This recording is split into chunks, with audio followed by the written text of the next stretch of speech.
cumprimentando os amigos. Nós estamos aqui nesse cantinho, nessa Graceland.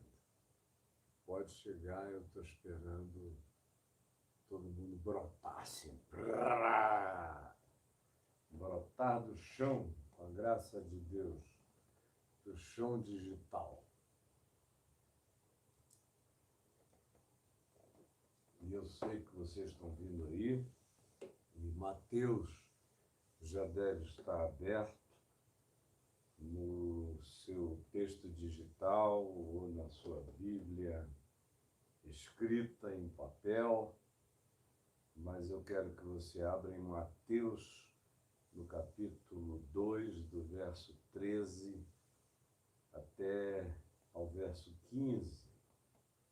E é sobre isso que a gente vai conversar no dia de hoje, como nós estamos fazendo em sequência, e nós vamos continuar em sequência aqui em Mateus, até onde o Senhor nos permita ir, e eu conto com a presença de todos vocês. Convidem os amigos, vão chegando, a moçada deve convidar os colegas, os companheiros, os amigos, os irmãos, gente boa, que você crê que vai ser alimentada, vai ser edificada, vai ser fortalecida na fé, na perseverança, na disposição da caminhada.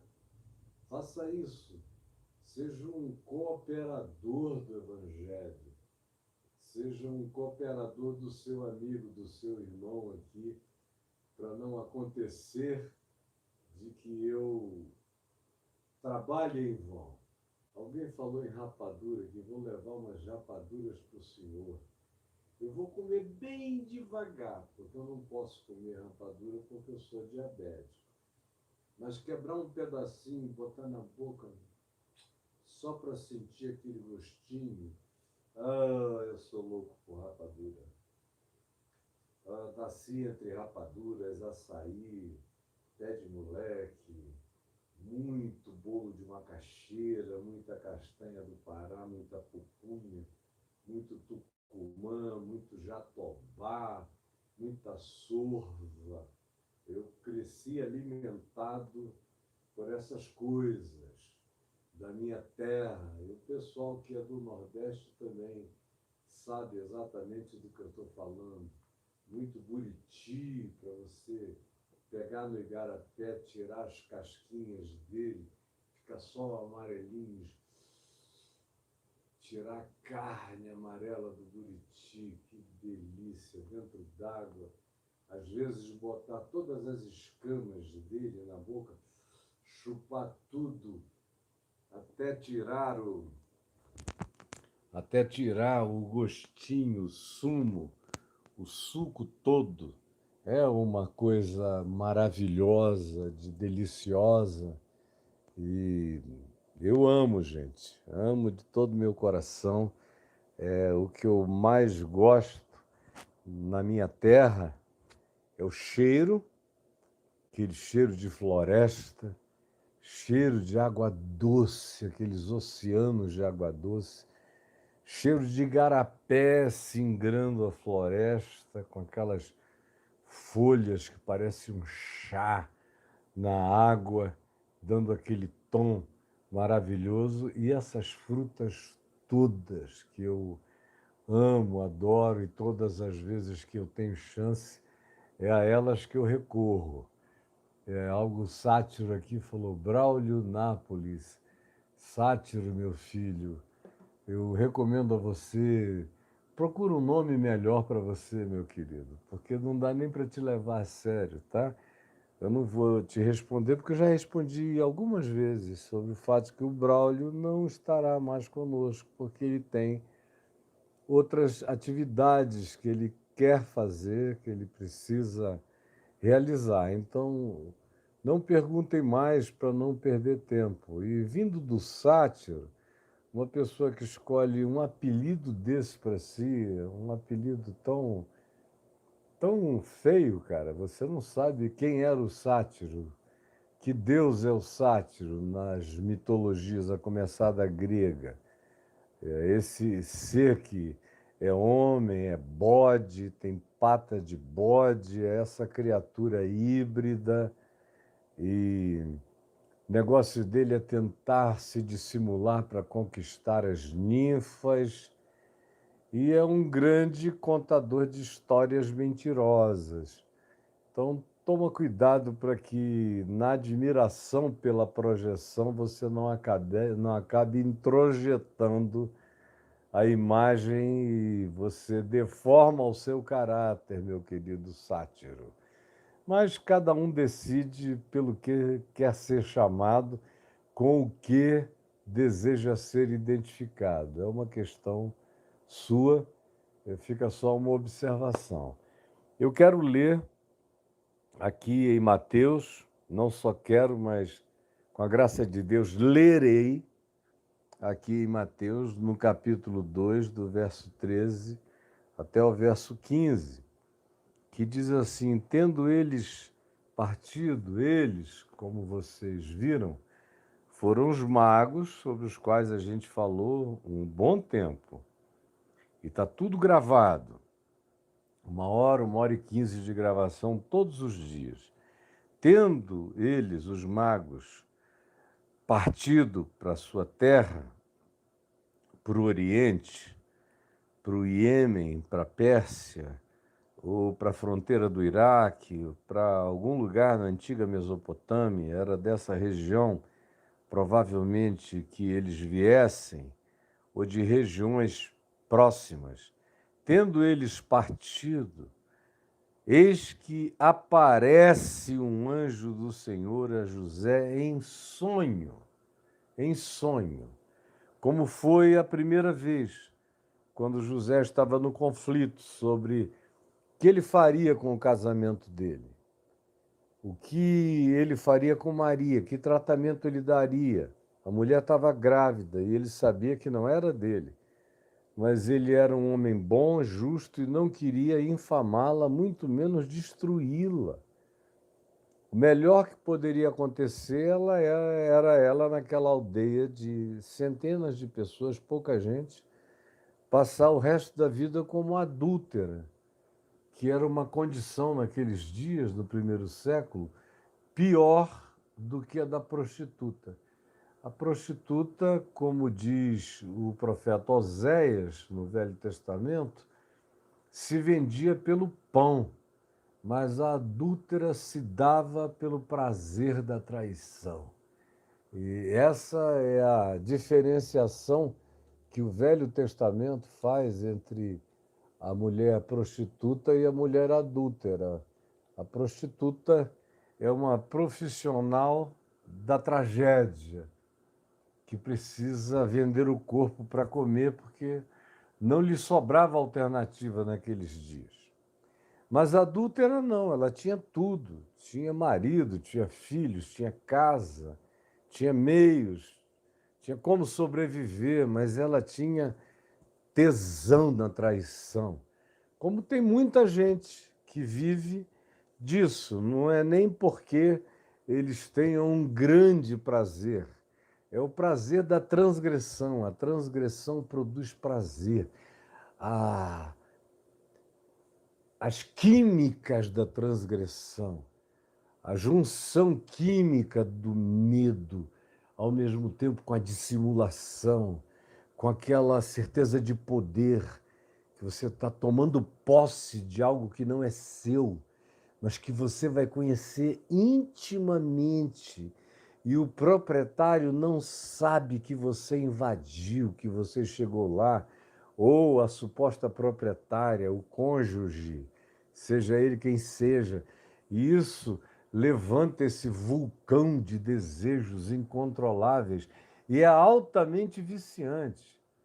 Altamente viciante. O adultério vicia. A prostituta, em geral, não gosta de sexo. É tanto sexo que ela passa a detestar. Ela quer que o cara acabe logo, que ela quer correr para se lavar e partir para outra, faturar e faturar. Algumas prostitutas, ou até a maioria delas, não conseguem, depois de um tempo, nunca mais sentir orgasmo, a menos que elas se apaixonem desesperadamente por alguém com quem casem e as tratem bem. Aí elas recuperam essa dimensão do prazer, da intimidade conjugal, porque, do contrário, a prostituta é uma profissional da tristeza, da tragédia, daquilo que ela gostaria de evitar a todo custo se pudesse. E só sabe disso quem convive com elas. Quem vive à distante só, jogando juízo e mandando para o inferno, está indo para o inferno com o juízo que manda, sem conhecer o drama e a angústia da prostituta, das meretrizes, por quem Jesus teve um carinho todo especial, a ponto de dizer aos religiosos, mais religiosos que a terra já produziu, que foram os fariseus, que muitos publicanos, pecadores e prostitutas, meretrizes, os precediam no reino dos céus.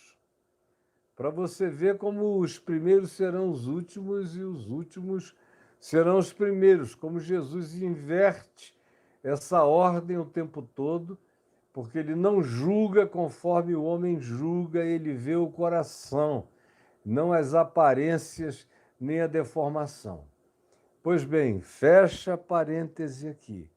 E não era, obviamente, sobre isso que é o nosso tema aqui, mas eu falei a propósito do que eu vi escrito aqui e prossigo. Então, eles partiram para a sua terra, os magos, e o anjo do Senhor apareceu em José em sonho. E eu disse que a primeira vez foi para protegê-la da execução da adúltera, que seria apedrejamento. Seria mal afamada, era o mínimo que poderia acontecer, era ser tratada como uma outcast, como uma pessoa marginalizada para sempre, com quem as mulheres direitas e os homens sérios não deveriam falar. Mas a alternativa mais comum era matar por apedrejamento. E foi isso que José impediu. Ele considerou que ele não faria isso e o anjo do Senhor falou com ele em sonho, dizendo: não temas. O que aconteceu com ela é humanamente inexplicável. Mas se você crê, eu estou te dando a paz de te dizer que foi Deus quem fez isso. Ela está grávida do Filho de Deus, a quem tu vais botar o nome de Jesus, que significa Ele salvará o povo dos pecados deles. Isso está acontecendo para se cumprir o profeta Isaías, que disse que a Virgem daria à luz a um filho, o qual seria chamado pelo nome de Emanuel, que quer dizer Deus conosco, Deus com a gente. Agora é a segunda intervenção do anjo com relação a José. Os magos foram embora e José fica perdido. Meu Deus, o que está acontecendo? E os magos disseram: olha, a gente vai voltar por outro caminho.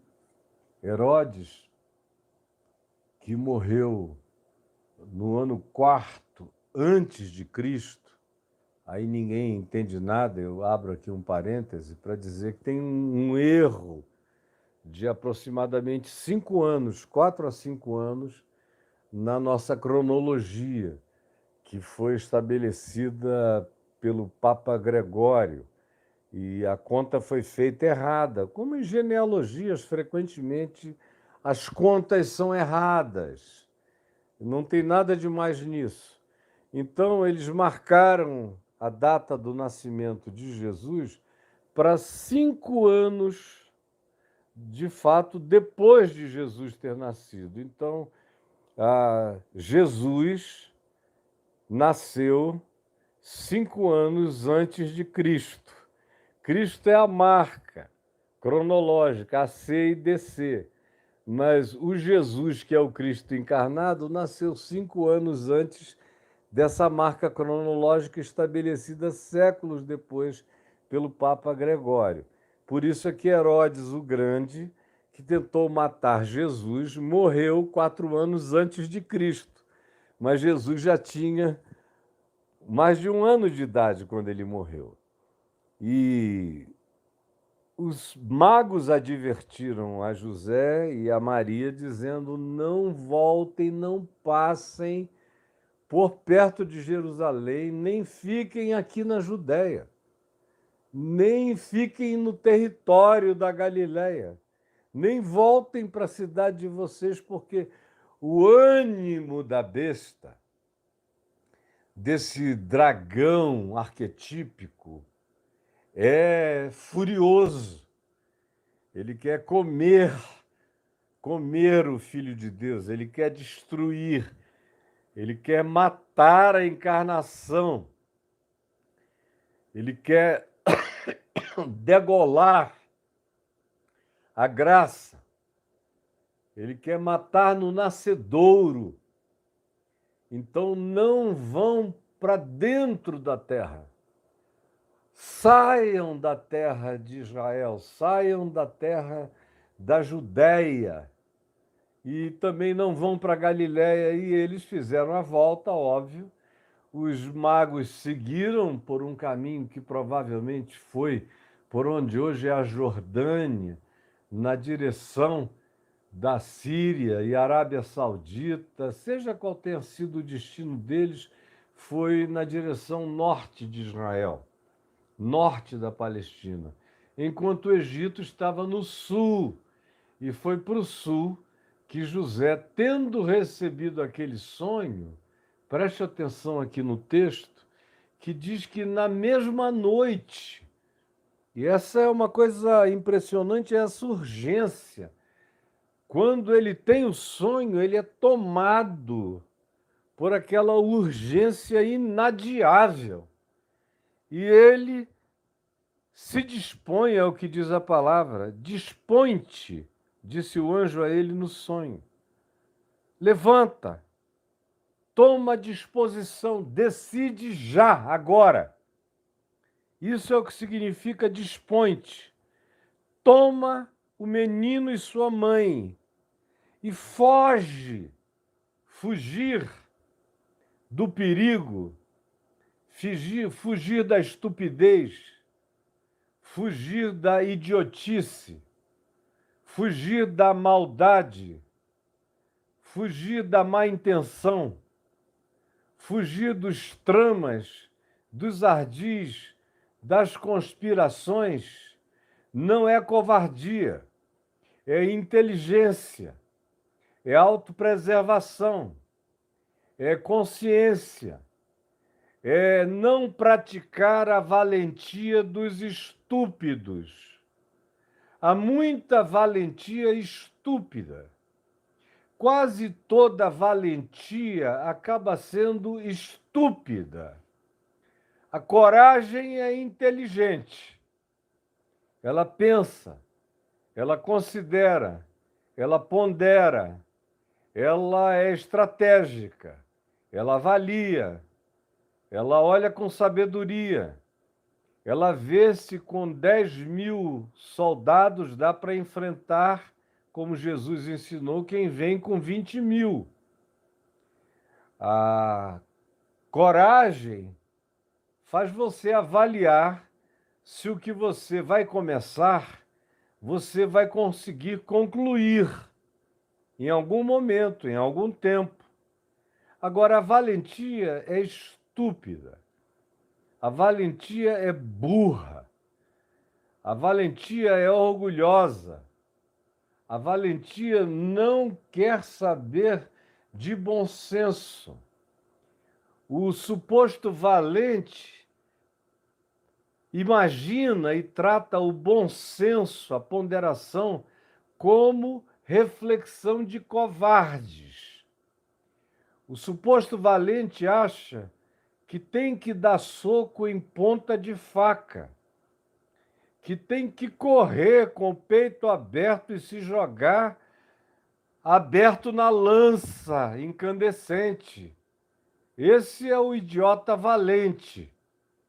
O corajoso sabe o tempo, sabe o modo, sabe a hora de se recolher, sabe a espera, considera a melhor oportunidade. O objetivo dele não é fazer uma demonstração, é alcançar uma conquista, é atingir um fim, é alcançar uma meta, é realizar um projeto. É isso que alimenta a mente e o coração corajoso. Agora, o valente, meu Deus, falta-lhe QI, falta-lhe QE, falta-lhe tudo. Ele confia no esbravejamento da sua estupidez, ele aposta tudo na bravata. O valentão aposta tudo na bravata. E por isso, atrás de todo valentão, existe um covarde. E você sabe disso quando você já enfrentou muitos valentões na vida. Eu já enfrentei tantos valentões.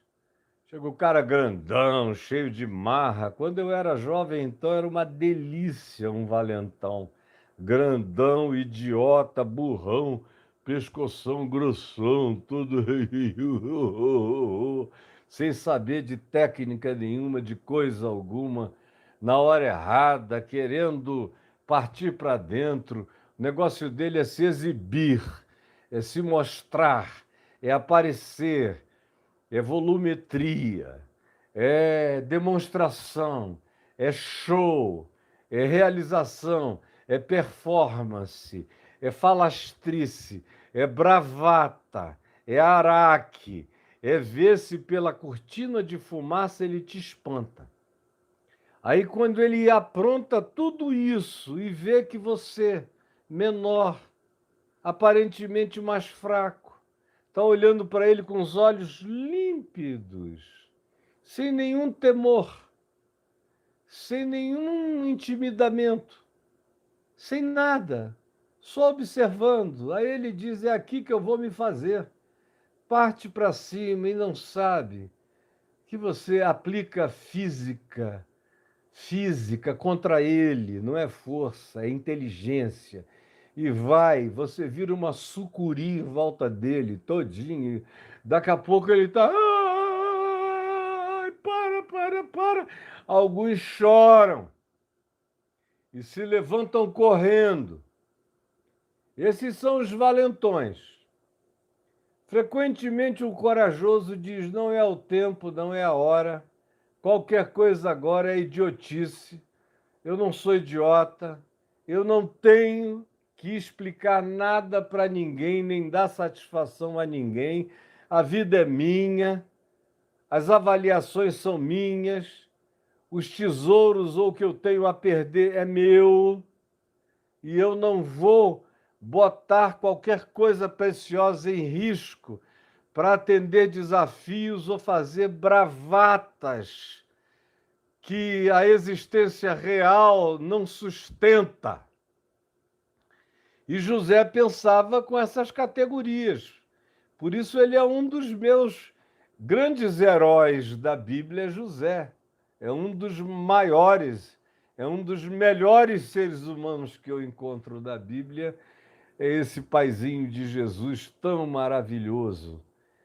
E aí ele, ao invés de dizer: não, eu vou para Nazaré, eu conheço todo mundo, vou ficar com Maria numa gruta, lá pelo menos eu tenho meu pai, minha mãe, ela tem a família dela. Não, ele atende o anjo e diz, o anjo diz: dispõe-te e vai. Toma o menino e sua mãe e dá um destino. Vai para o sul, foge para o Egito.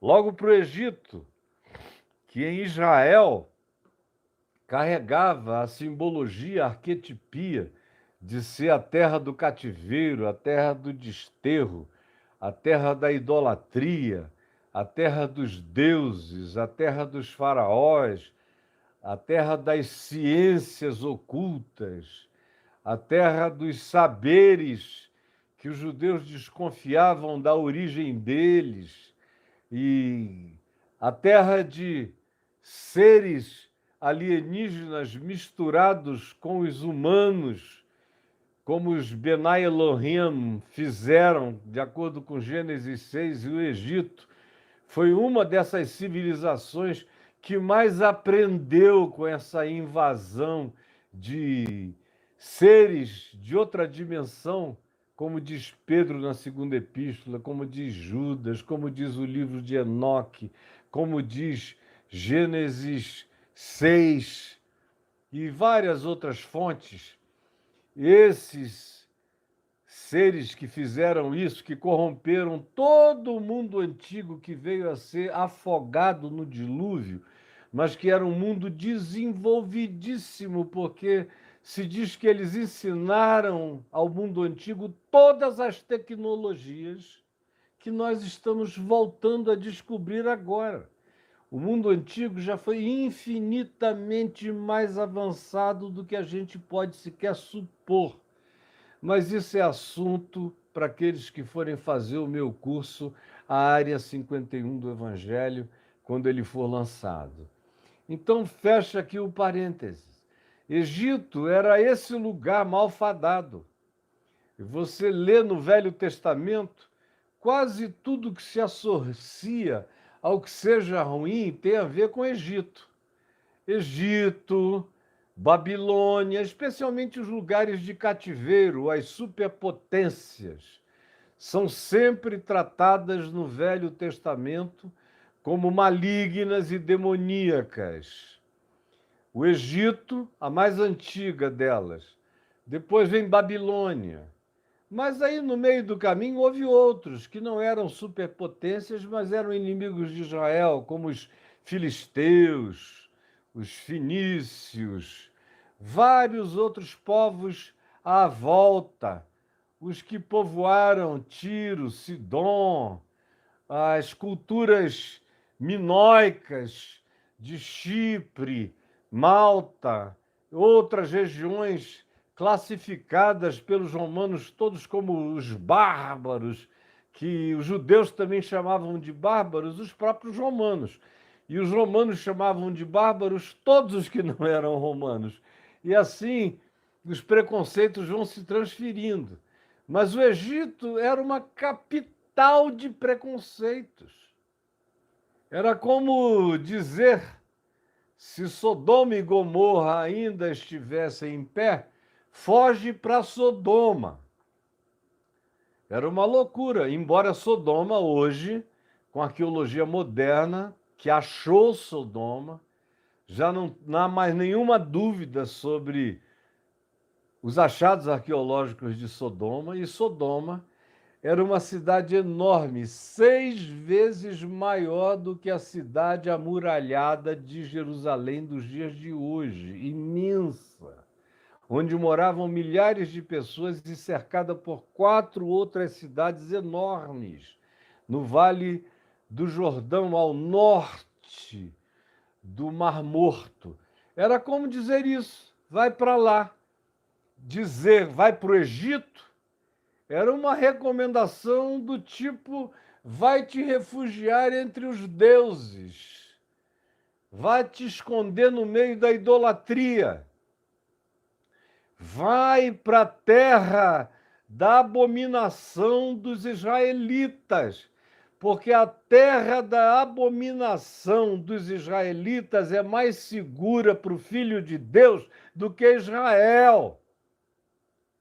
Preste atenção nisso.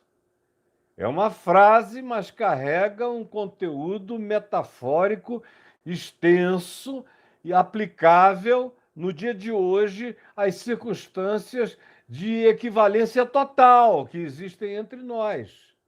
O Egito, a terra dos deuses, a terra de gigantes, como os próprios egípcios diziam, que até a 4ª dinastia egípcia eles foram dirigidos pelos faraós deuses, que seriam os filhos dos Benai Elohim, dos filhos de Deus, que fizeram as mesmas culturas. 1.500 culturas na Terra contam exatamente a mesma história, não há mais dúvida disso. É uma questão arqueológica, antropológica e histórica. Não é mais uma questão de interpretaçãozinha bíblica, exegética, de Santo Agostinho para cá, tudo isso virou criancice. A arqueologia sepultou essas interpretações. Pois bem, o Egito era esse lugar. Era o lugar onde, quando Moisés foi tirar o povo de lá, ele disse: como é que eu vou fazer? Eles são a maior potência militar e econômico-financeira do planeta, do que se sabe. Como é que eu vou tirar uma população imensa, da qual o Egito depende para sobreviver? É a mão de obra escrava barata, que já está lá há 430 anos, quase ao mesmo tempo que os brasileiros, os supostos brasileiros, habitam o Brasil. Quase o mesmo tempo, menos 70 anos só. Muita história já vivida lá. Como é que eu vou tirar esse povo? Quem é que disse que eles vão querer sair, em primeiro lugar? E, em segundo lugar, se quiserem, baseado em quê? Em que promessa? Para onde eu vou levar? Com que poder? Com que recurso? Que mobilização é essa? Vocês já imaginaram? Se a gente leva em consideração as contagens numéricas dos livros de Êxodo, de Números e de Deuteronômio, a gente está falando de mais de 1 milhão de pessoas saindo de um cativeiro depois de 430 anos, peregrinando por um deserto sem água, sem comida, sem fontes de alimentação, sem exército, sem nada. Loucura absoluta. Aí Moisés diz: e tu escolhes a mim, que fugi de lá 40 anos atrás, que sou conhecido de todos, filho da filha de Faraó, guerreei as guerras dos egípcios, venci os etíopes, venci uma quantidade enorme de outros exércitos poderosos em nome de Faraó. Tive o respeito de todos, até que a minha identificação com o povo hebreu, uma vez que eu descobri as minhas origens, a minha cultura, o meu DNA, os meus pais, os meus irmãos, o meu povo, eu não consegui mais fingir que eu era um egípcio e não um hebreu. E aconteceu o que aconteceu, matei alguém para salvar um conterrâneo meu, um compatriota. E agora eu sou um fugido. E tu me mandas para lá para dizer o quê? Que eu ouvi uma sarça, um arbusto, pegando fogo sem se consumir, e que veio uma voz de dentro do arbusto, me chamando pelo nome e me mandando tirar o povo daqui. Isso aí é bom para quem habita um hospício. Mas eu vou ser objeto de gargalhadas, é brincadeira. Ninguém faz isso. Tu queres me matar, me ridicularizar, ou tu queres libertar esse povo? O que eu vou fazer?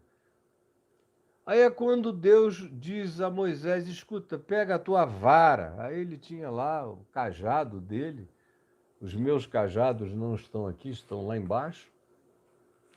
Pega um cajado e joga no chão. E quando Deus diz: joga o teu cajado no chão, ele joga, o cajado se transforma numa pedra, numa cobra. A cobra para lá, aquelas cobras do deserto, do Egito, deserto do Sinai, deserto de Sim, deserto da Arábia Saudita de hoje, cheio de cobras venenosas. É Flávio Joséfos, nas Antiguidades, que nos narra a quantidade e as pestes de cobra que às vezes davam no deserto, e elas vinham por dentro da areia, ninguém via, comiam, mordiam, envenenavam e matavam milhares. E aí ele joga a sua vara, ela se transforma numa cobra. Aí ele pega a vara de novo, ela vira a vara. Deus diz: olha, com esse sinal tu vais tirá-los do Egito. Ele diz: mas não dá. Eles sabem fazer a mesma coisa. Para eles isso é trucagem, ou é uma magia profunda, que eles sabem tudo acerca disso. Eles aprenderam com deuses, com seres alienígenas, angelicais, malignos, que ensinaram a eles, são os deuses deles, esses entes de outra natureza. E eu vou para lá com a mesma história? Aí Deus diz a Moisés: pega a tua mão e bota no teu peito. Aí ele enfia a mão no peito. Bota aqui. E Deus diz: tira a tua mão do teu peito. E ele tira e olha, a mão dele estava toda branca de lepra, podre de lepra. Ele se assustou e Deus diz: bota a mão de novo no peito. Ele botou, quando retirou a mão estava boa. Vai lá que eu vou te dar os sinais. Aí Moisés vai numa relutância enorme. Tem uns episódios aí no meio do caminho que eu não vou gastar tempo falando sobre eles aqui. Inclusive, aquele ímpeto divino de destruir Moisés por causa da obstinação, da dureza do coração dele, não querendo obedecer, mas enfim ele vai. E vocês conhecem a história, é longa, mas o povo é tirado de lá, e aquela vara come as outras varas, os milagres de Moisés vão sendo repetidos até o terceiro, mas quando chega naquela praga de piolhos, que é a terceira ou a quarta, os magos do Egito já não conseguiam mais repetir a mesma façanha. Aí disseram pela primeira vez: ó, isso está acima do que a gente aprendeu com os nossos deuses. Isso aqui já é uma criação que transcende a fenomenologia que nós aprendemos. Isso aí é o dedo de um Deus maior. Começou ali a virar a história. O fato é que eles saíram e peregrinaram 40 anos, numa viagem que não duraria mais do que 2 meses, andando em linha reta pelo litoral mediterrâneo, eles chegariam logo em Israel. Mas eles fizeram todas as voltas inconcebíveis até que aquela geração incrédula, como diz Paulo, primeiro Moisés diz isso, mas Paulo repete em 1 Coríntios, no capítulo 10, ele diz que aquela geração de incrédulos teve que perecer toda ela no deserto, porque nenhum deles, como diz a Epístola aos Hebreus, entraria no descanso. Embora o descanso não fosse a terra de Canaã, mas era uma referência arquetípica de um descanso superior que Deus tinha para dar àqueles que crescem no nome dele, e não era na terra, com poeira e com montanhas, era numa dimensão muito mais profunda, que começava no coração. É isso também que a Epístola aos Hebreus ensina. Mas o fato é que Jesus é ordenado através do seu pai José em sonhos que ele fosse levado de volta para o Egito, para a terra do cativeiro. Por quê? Porque em determinadas circunstâncias, a companhia de pagãos, a companhia dos deuses, a companhia dos idólatras, é menos ameaçadora do que a companhia dos crentes, do que a companhia de Herodes, do que a companhia dos sacerdotes, do que a companhia dos escribas e teólogos, do que a companhia e a frequência ao lugar dos cultos. E o Velho Testamento repete isso inúmeras e cansativamente, várias vezes, a ponto de que Deus diz mais de uma vez pelos profetas: vocês, povo de Israel, se tornaram piores do que os povos que foram expulsos de Canaã, para vocês tomarem posse da terra. Antes a terra tivesse ficado com eles. Eles faziam menos mal à terra do que vocês passaram a fazer. Eles, pelo menos, praticavam os cultos às divindades deles com uma certa coerência. Vocês fizeram o pior de todos os sincretismos, além de que arruinaram toda a consciência de fé que foi passada a vocês, vocês ainda corromperam aqueles deles, dos pagãos, que ficaram no meio de vocês, que aprenderam a fazer com vocês coisas piores do que eles faziam antes de conhecer vocês. Antes de conhecer vocês. Isso é a Bíblia que diz. Não sou eu que estou dando uma opinião a respeito. Quem não conhece nada da Escritura é que pode ficar com algum tipo de dúvida a respeito. É para esse lugar do perigo, é para esse lugar do preconceito, que o anjo do Senhor diz a José que seria mais seguro para Jesus, para Maria e para ele, José, ficarem, esconderem-se até que Herodes morresse. É uma coisa complicada você sair da sua casa, da sua terra, da sua parentela e ir para um outro lugar, esperar que alguém morra.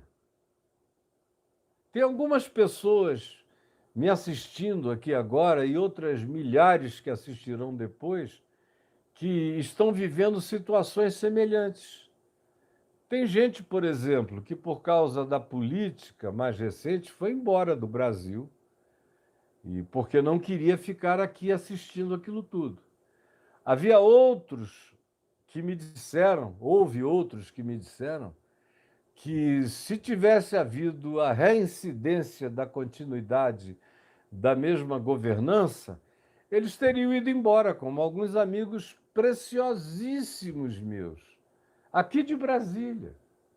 Alguns deles, inclusive, são autoridades das mais respeitadas do país e que me disseram: olha, Caio, se tivesse havido um repeteco daquilo, eu já não tenho mais idade para sofrer daquele jeito, vendo estupidez sobre estupidez. Eu estava com tudo preparado para que, se o resultado fosse outro, eu iria embora e iria morrer no estrangeiro, porque eu já sou idoso, eu não iria esperar mudar para voltar, talvez eu morresse lá, mas seria para mim uma coisa mais tranquila de consciência do que ficar no Brasil vendo a loucura e a sandice tomar conta de todo mundo. Você sair de um lugar para esperar alguém morrer, como tem outros aqui que saíram da família, esperando gente morrer. Alguém aqui mencionou a homossexualidade, foi o sátiro falando com Heron BL. Você acha que o homossexualismo é um politrauma não curado, um estado maligno que pode ser liberto? O que acha? Desculpa, cara, você está aqui, vem para cá para puxar assunto paralelo. Primeiro que homossexualismo é uma expressão de quem não conhece a discussão. A homossexualidade é o que se questiona. O homossexualismo é uma ideologia que até quem não é homossexual pode praticar só por veneta, se quiser. Agora, a homossexualidade é uma condição profunda. Mas voltando, tem gente aqui que não pode voltar para casa porque o pai expulsou por causa desse tema. Homossexualidade, o lesbianismo. Tem meninas se suicidando, se envenenando de tristeza porque não podem voltar para casa. Estão no exílio, porque o pai disse: você não pisa mais aqui, a menos que você sofra uma cura gay, uma cura lésbica. Como isso não existe, só existe para quem mente, para os hipócritas, para os que fingem. Para quem não sabe fingir, não existe, porque não existe. É como você dizer que eu só posso entrar numa igreja se eu deixar de ser heterossexual. Vocês podem fazer reunião de oração 100 anos, pedindo a Deus para mudar o meu gênero, a minha escolha, o meu instinto, a minha natureza, a minha condição, a minha intrinsidade, a minha visceralidade sexual, heterossexual, e ele não vai mudar, porque essa é a minha condição. Como não mudaria de uma mulher heterossexual? Como não muda a do eunuco, que nasce eunuco?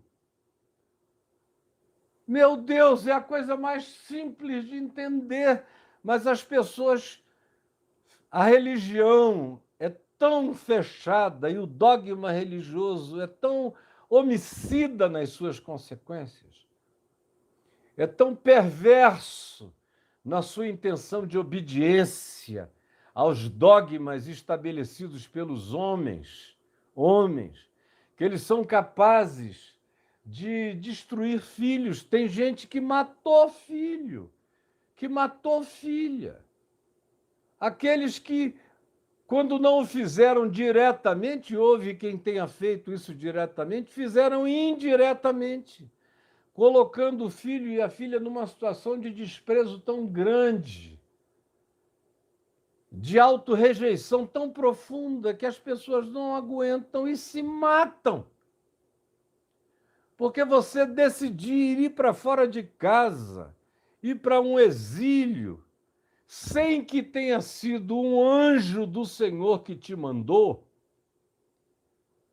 como é o caso desses aos quais eu estou fazendo referência, não foi anjo nenhum que disse sai daqui, foi o pai, foi a mãe, foi a família, foi a igreja onde você cresceu, vai embora. Aí eles te mandam para o Egito, não para você ser salvo, mas porque eles acham que lá é um lugar de gente ruim, corrupta como você. Mas é justamente nessa contradição, frequentemente, que eu tenho encontrado pessoas que foram salvas pela expulsão da família, salvas pela expulsão da igreja, salvas pela expulsão da religião, acabaram, muitas delas, encontrando um lugar de humanidade para sua própria sobrevivência, aonde puderam respirar por um tempo até que Herodes morresse. E Herodes veio a morrer 4, 5 anos depois daquilo, o que designa o tempo da estada de Jesus no Egito, em torno de 4 ou 5 anos. Embora as tradições coptas, as tradições cristãs da Igreja Copta, de Alexandria originalmente, e a Igreja Copta hoje no Egito inteiro, que é a denominação cristã prevalente, digam que ele morou em vários lugares num período de 8 anos, que morou em Alexandria, que morou no Cairo, que depois tomou o caminho do sul do Egito para as extremidades do sul, e que só depois de 8 anos é que teria voltado à terra de Israel, quando Herodes, o Grande, já tinha morrido, e quando Arquelau, o seu filho sucessor, que era também um cão chupando manga, estava reinando. Por isso eles nem entraram pela Judéia. Eles já foram direto para a Galiléia, para a pequena aldeia de Nazaré, onde Jesus veio a ser criado, conforme nos diz o Evangelho de Lucas, no capítulo 4, e a mesma coisa se repete em Mateus e em Marcos, onde ele foi criado, onde a sua família se desenvolveu.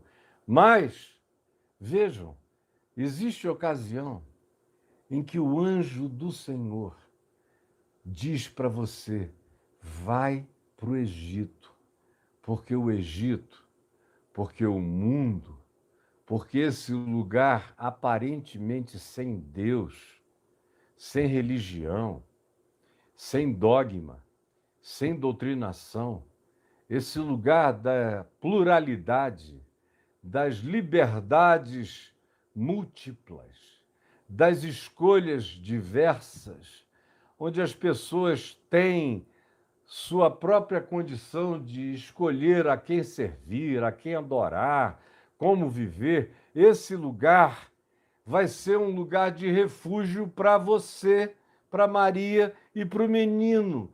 O Egito será o berço que Israel não foi. O Egito será o lugar da proteção que Jerusalém não deu.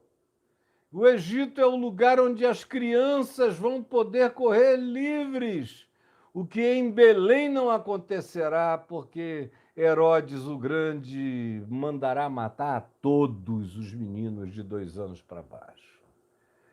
E eu queria que você pensasse nesse episódio. Eles ficaram esse período que pode variar entre 4, 5 anos até 8, de acordo com as tradições coptas, e fizeram isso naquela mesma noite. Enquanto faziam isso, o coração de José teve paz. Maria tinha convicção absoluta que aquele homem que carregava aquelas ponderações, aquele critério, aquele silêncio sábio, aquela sensatez que ruminava sabedorias, se aquele homem que tinha e se comportava com toda essa generosidade, grandeza e sabedoria superior a de qualquer um outro que Maria já tivesse conhecido, levanta à noite e diz: vamos, mulher, pega o menino, vamos agora, porque o anjo do Senhor, o mesmo que me disse que a tua gravidez era de Deus, falou comigo, mandando a gente se levantar agora, não é amanhã de manhã, é agora, na madrugada, no meio da noite, no escuro, levando o que a gente puder na trouxa, vamos embora.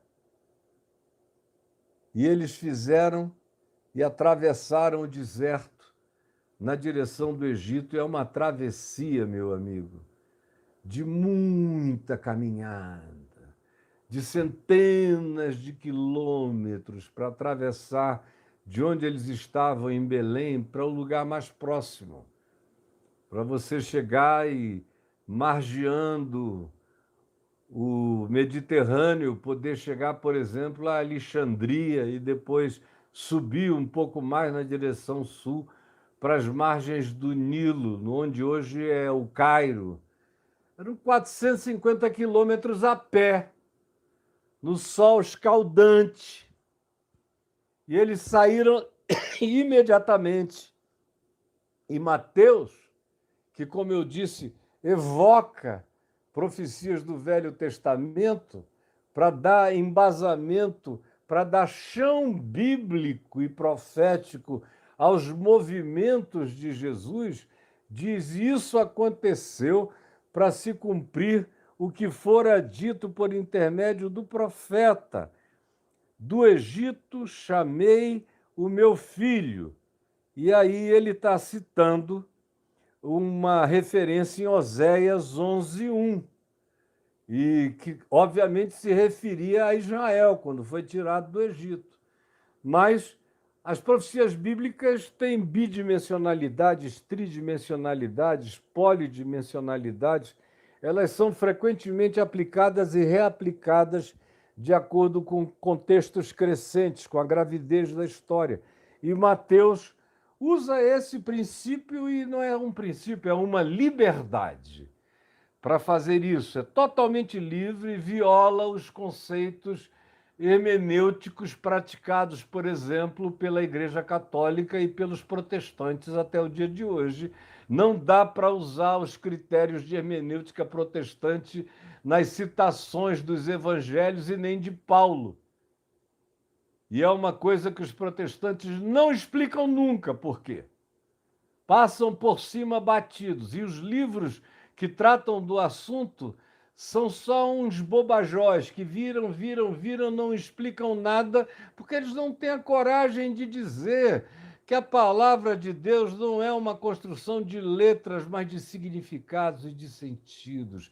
E se na liberdade do sentido aquilo tiver aplicação, a verdade está presente.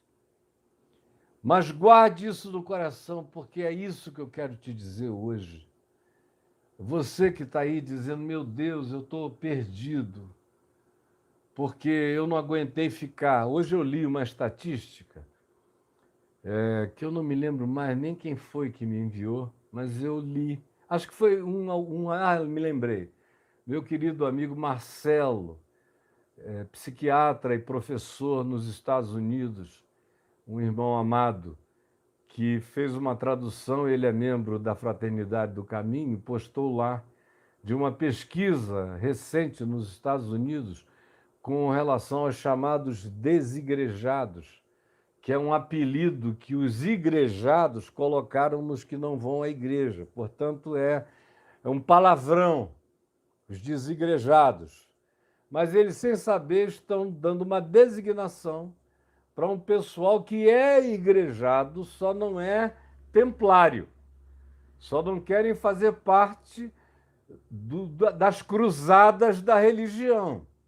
Não querem ser parte das guerras da religião, dos ódios da religião, e para salvarem suas almas, saíram do templo, que os cristãos chamam de igreja, mas igreja é só uma comunidade de pessoas que pode se reunir embaixo de qualquer árvore, ou em qualquer deserto, ou em qualquer lugar, 2 ou 3 em meu nome, aí há uma igreja.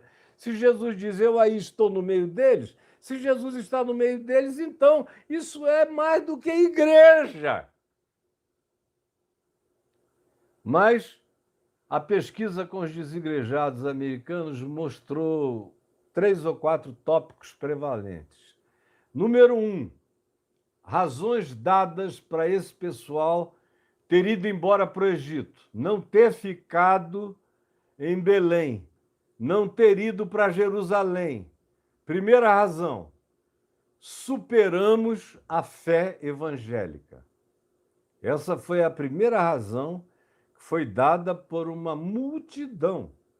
Gente que diz, se a fé evangélica é isso que a gente ouve nas igrejas, eu, sozinho, por mim mesmo, com a minha consciência, com a minha inteligência, com o meu bom senso, com as minhas escolhas humanas, éticas e sociais, com as minhas avaliações históricas, científicas, com a minha percepção cultural em geral, eu vi que a igreja é um atraso, que ela é uma comunidade negacionista, obscurantista, que ela é inquisitorial, que ela não passa daquele teto baixo. E aí eu abro um parêntese para lembrar de novo daquele mosteiro dos Capuchinhos lá em Sintra, que é baixinho. Você, para entrar nele, tem que se curvar e é todo de pedra. E eles puseram umas cortiças em cima da pedra aqui, porque eu tenho que andar todo curvadinho lá dentro, assim. E não dá para levantar a cabeça. Por isso eles puseram umas cortiças, porque toda hora você esquece, levanta e dá na pedra. Aí na cortiça amortece. E por que eles faziam isso? Porque era uma ordem de monges que diziam que a humildade só era aprendida se você vivesse num lugar com teto esmagadoramente baixo. Então é ali, você não pode. Agora, fechando o parêntese do Mosteiro dos Capuchinhos em Sintra, voltando para dentro do ambiente religioso. É um lugar de teto tão baixo que vacina é do diabo.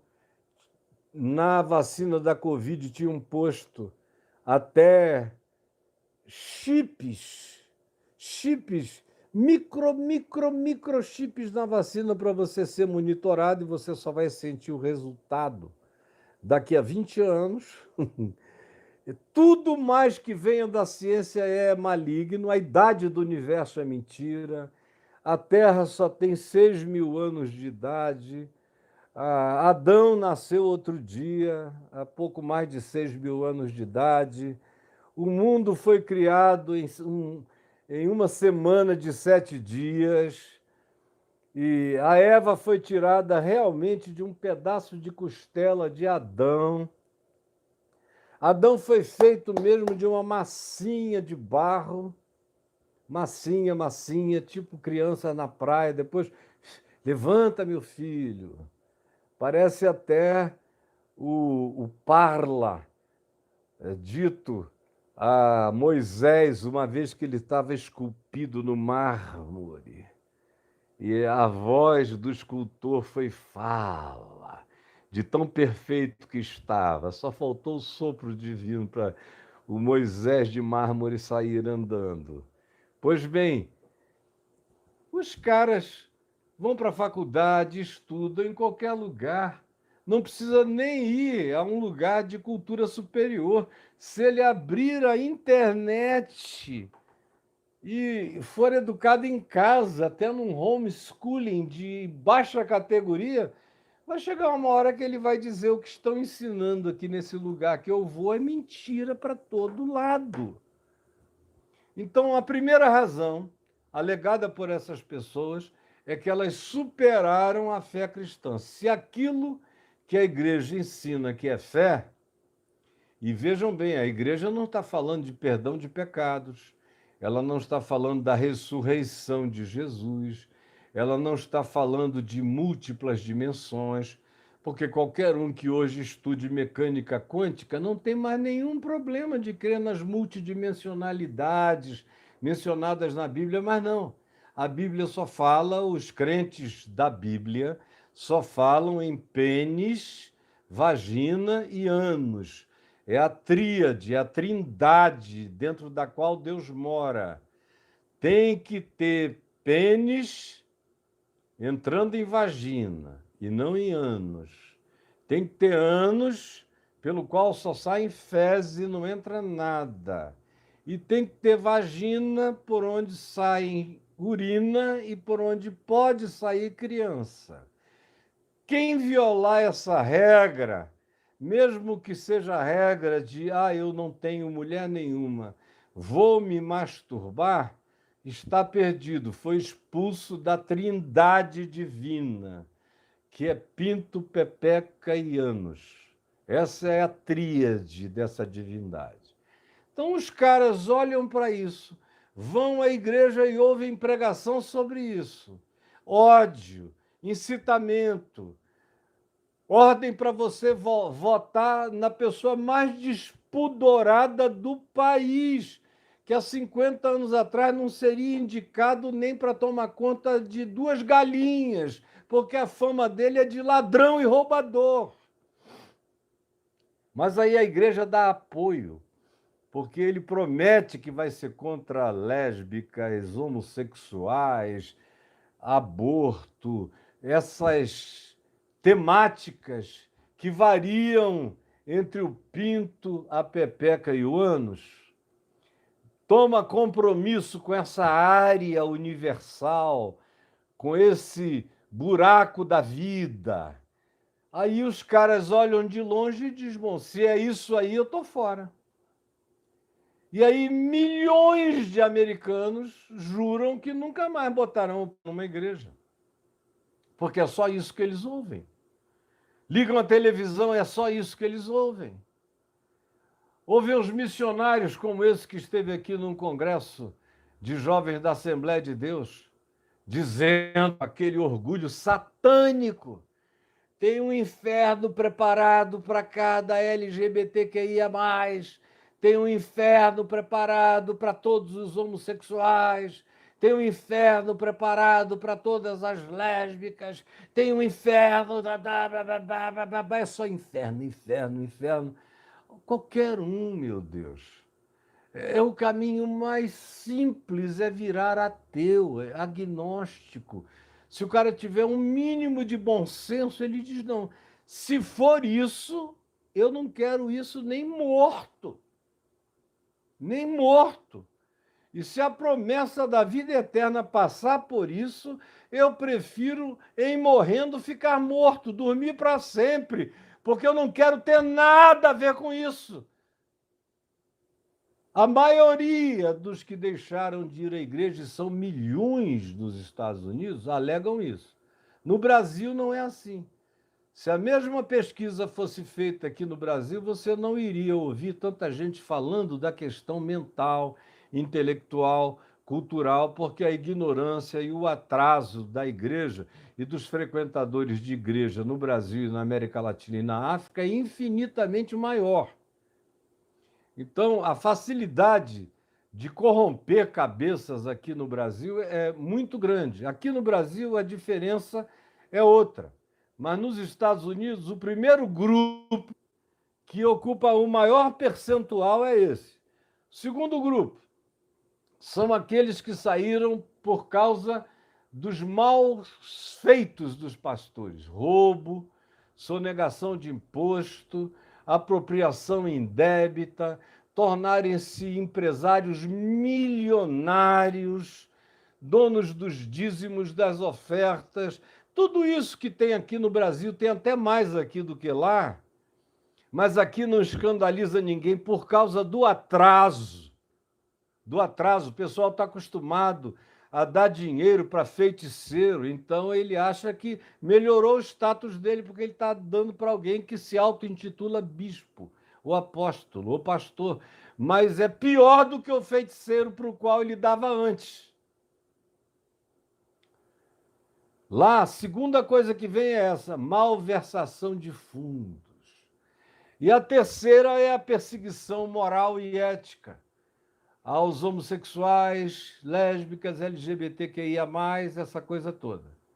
Aqui no Brasil, a primeira coisa que é alegada, embora a pesquisa não esteja formalmente feita, mas a gente ouve, você lida com as pessoas, quantas pessoas passam por mim por dia, quantas opiniões eu olho e eu vou vendo, é opinião para todos os lados, as pessoas falam, você não precisa pesquisar, é só dar uma olhadinha. Você vai vendo aqui, em primeiro lugar, o que se alega é esse roubo. Roubo. Gente um pouquinho mais esperta, onde o Tico não está de mal com o Teco. Tem 2 neurônios, pelo menos, em estado de conversação, o cara já chega a uma conclusão e diz: eu não. Eu vou ficar fora disso. Se não for por sabedoria espiritual, pelo menos por malandragem eu vou ficar fora disso, porque isso aí é o lugar mais perverso, pervertido e mentiroso. E conquanto haja até algumas coisas boas que aconteçam, por causa dos voluntários sinceros que existem ainda, voluntários sinceros, que ajudam as crianças, que visitam os velhinhos, que socorrem alguns pobres, mas o bem que eles fazem é infinitamente menor do que o mal que eles propagam, propalam e promovem. Então eu não quero ser cúmplice disso. Se for para fazer o bem, tem um monte de ONGs, tem associações espíritas, tem comunidades católicas, tem religiões messiânicas, tem até a teosofia com o seu braço social, tem um monte de coisas que são mais dedicadas até a essa finalidade e não fazem exploração. Aí a quantidade dos que saem é enorme, vindo pau a pau com essa história do tratamento dado a quem tem condição de sexualidade diferente, que é outro que está ali praticamente no empate. É malversação de fundos, roubalheira, enriquecimento ilícito e, em segundo lugar, essa infernização da vida dos diferentes. E o terceiro grupo é, aqui no Brasil, pela falta de espírito de democracia entre os cristãos evangélicos. É o terceiro. Milhões saíram da igreja por dizerem: eu prefiro ficar em qualquer lugar, na minha casa, aonde pelo menos a gente tenha liberdade de expressão, ou ir para qualquer lugar aonde eu tenha voz, aonde eu tenha como dar minha opinião, do que ficar num lugar onde a mera escolha de alguém ou de alguma coisa ou de uma tendência já me faz ser ameaçado de ir para o inferno. Aqui eu não fico, porque as fogueiras estão acesas. Elas só não são feitas de fogo, mas elas são carregadas de labaredas de pensamentos do inferno contra a alma humana. E eu não quero ficar aí, não aguento. A conclusão, não a da pesquisa americana, mas no Brasil, no último censo de 2010, a gente precisa saber o resultado desse que acabou de ser feito agora no passado, porque o de 2010 mostrava que a segunda maior denominação do Brasil eram os chamados desigrejados. Em primeiro lugar, vem a Assembleia de Deus, da Convenção Geral das Assembleias de Deus, que vinha com 24 milhões, por aí. E, em segundo lugar, a segunda maior denominação de gente cristã, que foi evangélica, mas que não quer mais botar o pé em nenhum ambiente que tenha esse espírito, porque passa a ser um espírito de morte, de culpa, de suicídio. É a porta do inferno lambendo você e seduzindo você. Havia já 14 milhões em 2010. Esse número agora deve ter crescido pelo menos uns 7 milhões a 8 milhões. E não vai parar de crescer enquanto o espírito for esse, enquanto Herodes for o pastor de Jerusalém. Enquanto Herodes for o convocador dos escribas, dos fariseus, dos sacerdotes, das autoridades do templo, aonde a Bíblia seja estudada para informar Herodes sobre quem são os inimigos dele e aonde estão, é melhor fugir para o Egito. Enquanto Herodes vive, enquanto religião e Herodes são um fermento só, é melhor fugir para o Egito. E a lição que está dada aqui, e que é real, tão real que José, que foi dada por um anjo do Senhor em sonho, tão urgente, que não esperou nem o sol nascer, e tão veemente, que designava a volta apenas quando Herodes morresse. E aquela geração de perversos imediatos com ele fossem. E ainda assim se manda que eles nunca fossem morar em Jerusalém, que eles fossem para o lugar distante, para Galiléia dos pagãos. Galiléia dos gentios significava isso, a terra dos pagãos. O círculo do paganismo, que era o que havia lá, era o lugar mais seguro para o Messias em Israel, era entre os pagãos de Galil, da Galiléia, do que na cidade amuralhada de Jerusalém, com o seu templo glorioso, erguido e assassino de profetas e de todos os que traziam a genuína palavra de Deus. Aí lá vão eles para o Egito.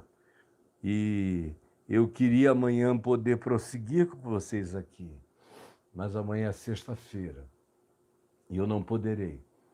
Eu darei um pulinho em Fortaleza, chego lá à noitinha, prego, janto com um queridíssimo amigo meu, que é o prefeito de Fortaleza, meu irmão querido, visita aqui de 15 em 15 dias, de 20 em 20 dias. Nós combinamos um jantar gostoso e eu volto 4h30 da manhã. Devo chegar aqui 7 horas da manhã, 6h30, em casa, para tomar café na minha casa com a família. Mas eu volto com você na terça-feira que vem. Não esqueça a lição de hoje. Não esqueça. A lição de hoje é que, em dadas circunstâncias, às vezes, o mundo, o Egito, a secularidade, a Galiléia dos gentios, a terra dos que vivem na região da sombra da morte, é um lugar mais saudável, às vezes é mais ameno, frequentemente é mais humano. Não raramente fornece e propicia muito mais liberdade para uma pessoa crescer, para um homem virar Deus, para um menino virar Messias, para um santo virar filho do homem, cheio de amor, de graça, de compaixão pelos diferentes, sem nenhum trauma evangélico de idolatria, porque a ida para o Egito curava qualquer um de idolatria. Jesus passou na frente das grandes pirâmides muitas vezes. Passou pelo Vale dos Reis, quando criança, José e Maria. Todos aqueles monumentos milenares que já estavam lá hoje, a arqueologia diz que já estavam lá antes do dilúvio de Noé. A própria esfinge anterior às grandes pirâmides e foi marcada por água no alagamento, já estavam lá. E Jesus nasceu e cresceu sem trauma de ídolos, tanto é que você não vê mencionar ídolo nenhum. Ídolo pagão só existe na boca da religião de Jerusalém. Esse expulsa demônios pelo poder de Belzebu, o maioral dos demônios. Mas Jesus não chama nem demônio de demônio, chama de espírito maligno. Não aceita nem o testemunho deles. Olha, tu és o Cristo. Cala a boca. Sai. O único diálogo foi: qual é o teu nome? A legião. E a resposta não foi Baal, Belzebu, não foi nada disso. Foi uma resposta de natureza político-ideológica. Nós somos possuídos pela legião dos romanos. Por isso, até a possessão demoníaca do homem vinha marcada pelo trauma de 300 anos de ocupação estrangeira na região. O que mexeu com a cabeça do gadareno.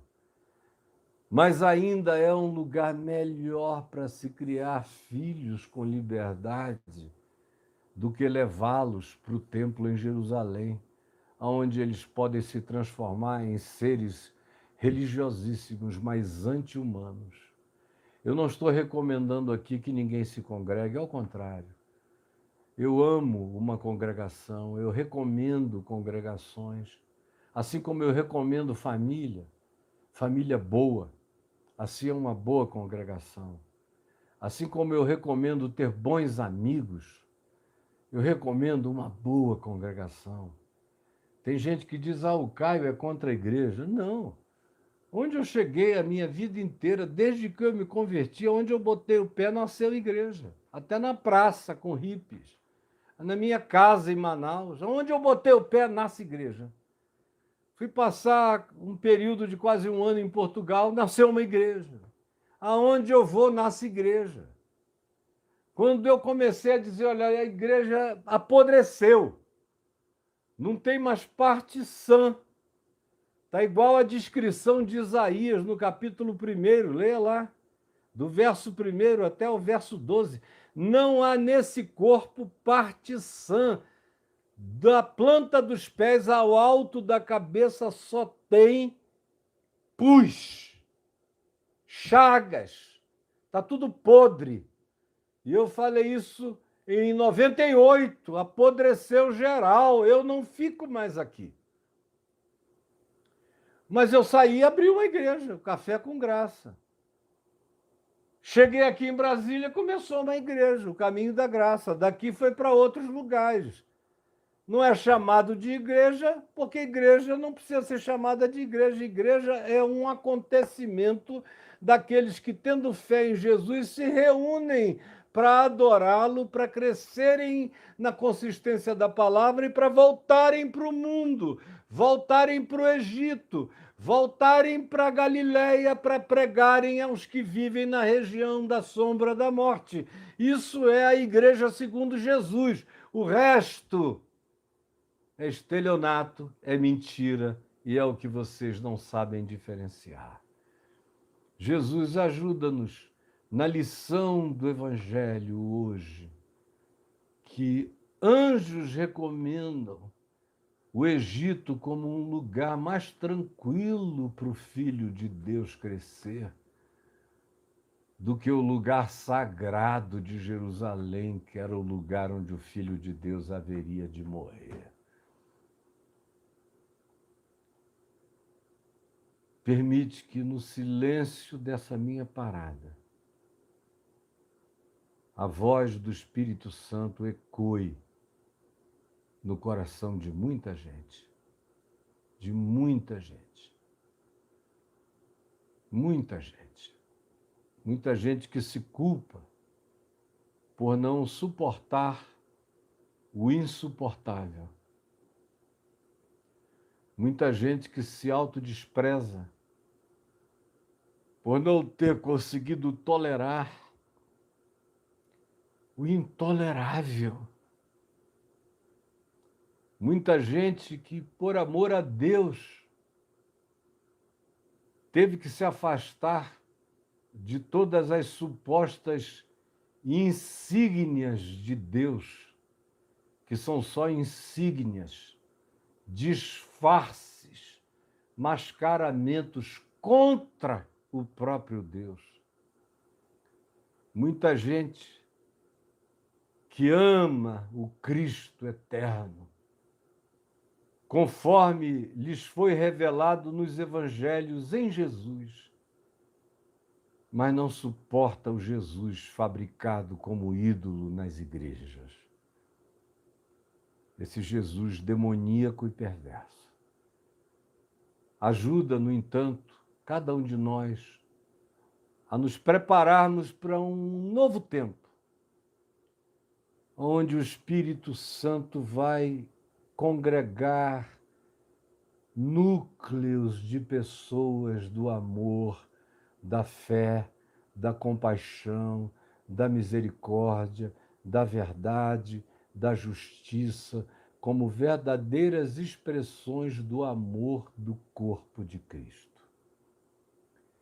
É o que eu peço que o teu Espírito faça, e não seja nem por força, nem por violência, nem por manipulação humana, mas pela liberdade do Espírito Santo falando agora e dando entendimento ao coração de cada um.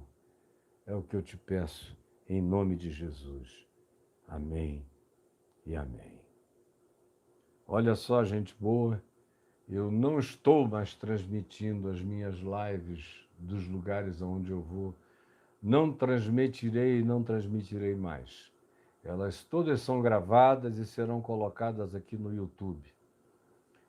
Quem quer me assistir ao vivo tem que vir ao Papo de Graça.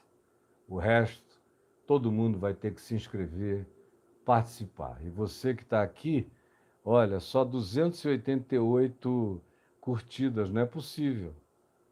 Eu tenho certeza, por toda a quantidade de amém, amém, amém, amém, amém, amém, de vocês aqui, que muita gente está curtindo.